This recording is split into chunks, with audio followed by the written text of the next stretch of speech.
तो हमने कल का जो लेक्चर जहाँ पर ड्रॉप किया था कि बॉडी के अंदर जो ये जो सिस्टम है, मतलब इस लाइन के बीच में, दो लाइन के बीच का जो सिस्टम है, this is the इनेट immune system, यानी वो सिस्टम जो हमें बाई बर्थ मिलता है और जो बाद में डेवलप होता है वो क्या कहलाएगा, एक्वायर्ड इम्यून सिस्टम।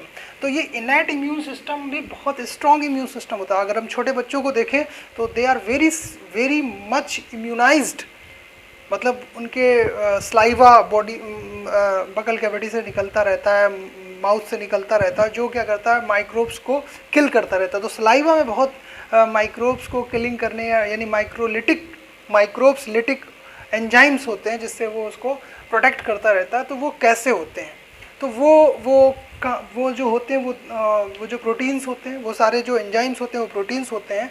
तो वो कहाँ बनते हैं और कैसे बॉडी में आते हैं और क्या फंक्शन प्ले करते हैं। तो जैसे ये एक लीवर है, दिस इज़ द लीवर। तो हमने इसको लीवर को अगर थोड़ा सा ऐसे घुमा दें तो इट बिकम एक शिप बन जाता है। तो शिप जो है पानी में तैर रहा है, इससे बहुत सारी, तो ये इसको मैंने यहाँ पर इसलिए बनाया कि ये आपको याद रहे, मेमोराइज रहे कि शिप is what, it is a liver and it secrete and synthesize some proteins. Those proteins are albumin proteins और complement protein। तो ये सारी क्या है, जिसमें से कॉम्प्लीमेंट प्रोटीन जो इम्यून सिस्टम का पार्ट है, तो ये क्या करता है, कुछ कॉम्प्लीमेंट प्रोटीन सिक्रीट करता है, जैसे C3AB, C5AB और भी बहुत सारी हैं, जिसमें मेन जो प्रोटीन्स हैं ये क्या करती हैं, ये सेल के अंदर मेम्ब्रेन अटैक कॉम्प्लेक्स बना देती है। यानी माइक्रोब्स, अगर कोई बैक्टीरिया, सपोज ये बैक्टीरिया जब जैसे ये किसी तरह से चेस करके या इंजरी हो जाए, स्किन को ब्रेक कर दे, डैमेज कर दे, तो इंजरी करके ही सेल के अंदर जैसे ही पहुंचेगा, तो जैसे ही सेल डैमेज होगी तो सबसे पहले वो IL-1 का सिक्रीजन करती है। IL-1 होता है इंटरल्यूकिन 1। इंटरल्यूकिन 1 यानी इस जगह पे अगर डैमेज हुआ, सपोज इस जगह पर डैमेज हो गया, इस जगह पे, यानी इस डैमेज का बेनिफिट, ये कोई भी मैकेनिकल इंजरी है या थर्मल इंजरी है या एब्रेशनल इंजरी है या स्टैब्ड इंजरी है, किसी भी तरह की इंजरी हो गई, कोई भी किसी भी तरह का घाव हो गया, तो इस घाव का फ़ौरन इसको फ़ायदा मिलेगा, माइक्रोब्स अटैक करेगा और अंदर घुसने की कोशिश करेगा। जैसे ही अंदर आएगा तो इस स्किन के जस्ट बाद क्या होगा, ब्लड वेसल्स होंगी, ब्लड वेसल्स। तो ये जो इंजर्ड स्किन है या इंजर्ड सेल्स हैं, तो ये क्या सिक्रीट करती हैं, IL-1, इंटरल्यूकिन 1। इंटरल्यूकिन 1 क्या करता है, इन्फ्लामेशन इंस्टिगेटिंग एजेंट है, यानी इन्फ्लामेशन को बढ़ाता है। इन्फ्लामेशन का मतलब क्या है, इन्फ्लामेशन बढ़ने का मतलब है यहाँ की जो ब्लड वेसल्स है वो डायलेट हो जाएगी। डायलेट का मतलब यहाँ की ब्लड वेसल्स में ब्लड के आने का फ्लो बढ़ जाएगा, बहुत तेज़ी से ब्लड आएगा। तो डायलेशन का मतलब है वहाँ पे अगर आप देखेंगे किसी जगह पे अगर मान लीजिए इन्फ्लामेशन हो जाए तो वहाँ पर ब्लड का फ्लो बढ़ जाएगा। ब्लड का फ्लो बढ़ जाएगा का मतलब वहाँ पर आपको रेडनेस दिखेगी, और उसके अलावा जब ब्लड का फ्लो बढ़ जाएगा तो वहाँ पर स्वेलिंग आने लगेगी, यानी एडिमा जिसे कहते हैं। तो स्वेलिंग की, यानी जिस जगह पे इन्फ्लेमेशन होगा वहाँ स्वेलिंग होगी, वहाँ इचिंग होगी, वहाँ टेम्परेचर बढ़ जाएगा क्योंकि ब्लड वेसल्स डायलेट हो जाएगी और IL-1 का सिक्रीजन कर देगा।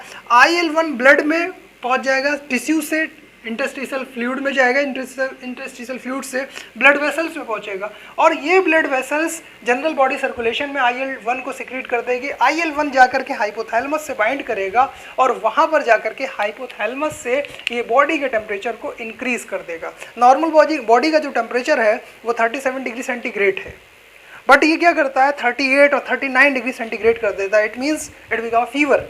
और ये 104 डिग्री 104 फ़ारेनहाइट।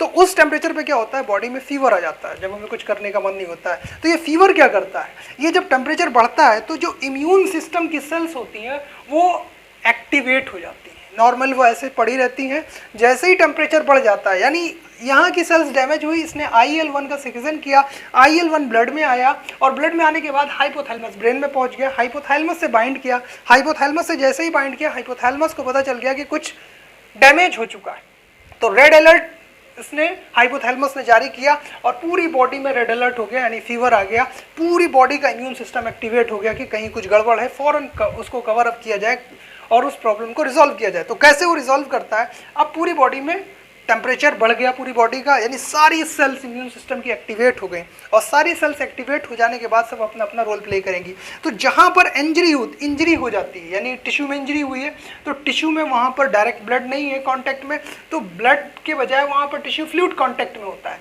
तो ब्लड से, यानी सपोज यहाँ पर इंजरी हुई है और यहाँ पर ब्लड वेसल नहीं है, तो यहाँ पर क्या है, इंटरस्टिशियल फ्लूइड होगा।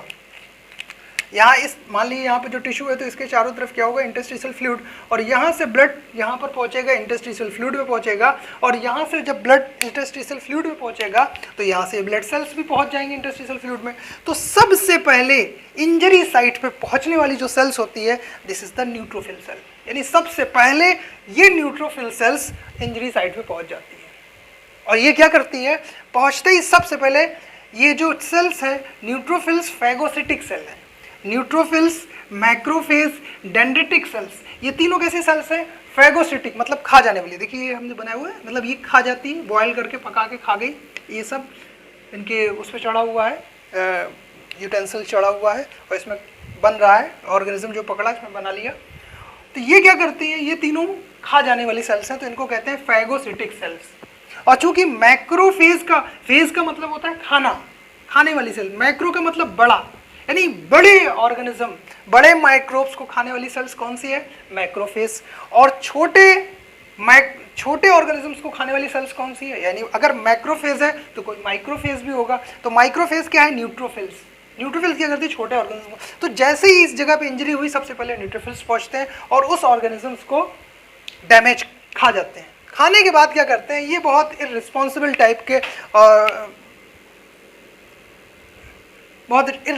टाइप के पर्सनल्स हैं, ये क्या करते हैं, खाते हैं और फेंक के चल देते हैं। तो ये जो जिन चीज़ों को फेंक देते हैं, यहाँ पर ये जो पीसेस को ये फेंक देते हैं, ये पीसेस बहुत ही यूज़फुल हैं। ये आगे क्या यूज़फुल हैं अभी बताते हैं। तो अब उसके बाद इस जगह पे, यानी यहाँ पे इन्फ्लामेशन हो गया, तो यहाँ से क्या होगा, यहाँ की सेल्स न्यूट्रोफिल्स कीमोटैक्टिक फैक्टर भी रिलीज करती हैं, यानी न्यूट्रोफिल्स को अपने तरफ खींचती हैं, और मैक्रोफेज को कीमोटैक्टिक एजेंट फैक्टर्स को रिलीज करती हैं, यानी मैक्रोफेज को भी खींचती हैं। यानी ये सब, यानी यहाँ से जो ब्लड जा रहा होता है, तो ब्लड में ये सारी सेल्स फ्लो हो रही है, और यहाँ पे इंजरी हुई है, तो यहाँ की जो सेल्स हैं ये ऐसे केमिकल रिलीज करती हैं कि जो ब्लड एपिथेलियम है, सपोज ये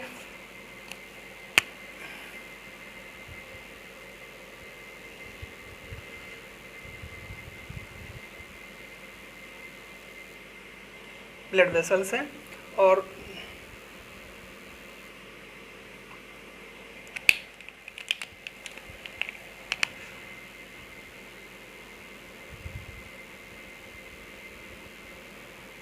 ये सेल्स डैमेज हो गई हैं, और तो ये क्या करेंगी, कीमोटैक्टिक, न्यूट्रोफिल्स कीमोटैक्टिक एजेंट रिलीज़ करेंगी, मैक्रोफेज कीमोटैक्टिक एजेंट और फैक्टर्स रिलीज़ करेंगी। तो ये इसका मतलब क्या है कि इस जगह पे इंजरी हुई है तो कीमोटैक्टिक, अब इसमें क्या है, ये ब्लड वेसल्स में ये सारी सेल्स माइग्रेट कर रही हैं। तो यहाँ पे जो एंडोथीलियल सेल्स हैं, यानी जो ब्लड वेसल्स की लाइनिंग होती है वो एंडोथीलियल सेल्स से बनी होती है।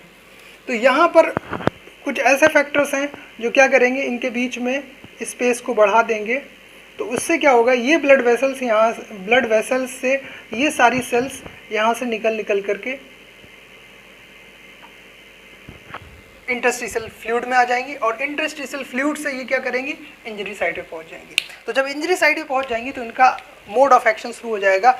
ये क्या करेंगे, न्यूट्रोफिल्स खाएंगे और फेंक के चले जाएंगे। मैक्रोफेज क्या करेंगे, मैक्रोफेज भी बड़े बड़े जो ऑर्गेनिजम्स हैं, फंजाई हो सकते हैं, बैक्टीरिया हैं, या वायरसेस हैं, या फॉर एग्जांपल प्रोटोजोन्स हैं, तो उन सबको खाते हैं। और खाने के अलावा ये क्या करते हैं, उसमें से सैंपल्स ले लेते हैं और उस सैंपल को प्रेजेंट कर देते हैं टी हेल्पर सेल के पास। टी हेल्पर सेल्स को प्रेजेंट कर सकते हैं। टी हेल्पर सेल क्या करती है, तो ये टी हेल्पर सेल के पास लेकर के जाते हैं और प्रेजेंट करते हैं। तो टी हेल्पर सेल्स उससे बाइंड जो एंटीजन होता है, यानी ये माइक्रोब अगर आया, इसने उसको खाया, तो इसके कुछ पार्ट को यहाँ पर लगा करके और ले करके जाता है टी हेल्पर सेल के पास। कि देखिए मैंने कुछ पकड़ा है, कोई बहुत इंटरेस्टिंग चीज़ है, आप इसको पहचानिए। अगर वो उसको मान ली सपोज ये इन्होंने पकड़ा है, तो इसका कॉम्प्लीमेंट्री टी हेल्पर सेल के पास होगा। टी हेल्पर सेल उसको ऐसे बाइंड करेगी, अगर बाइंड कर गया तो इसका मतलब ठीक है, वो टी हेल्पर सेल एक्टिवेट हो जाएगी और फिर वो कंफर्मेशन करेगी कि जो ले करके आया है वो कौन है, वो मैक्रोफेज है,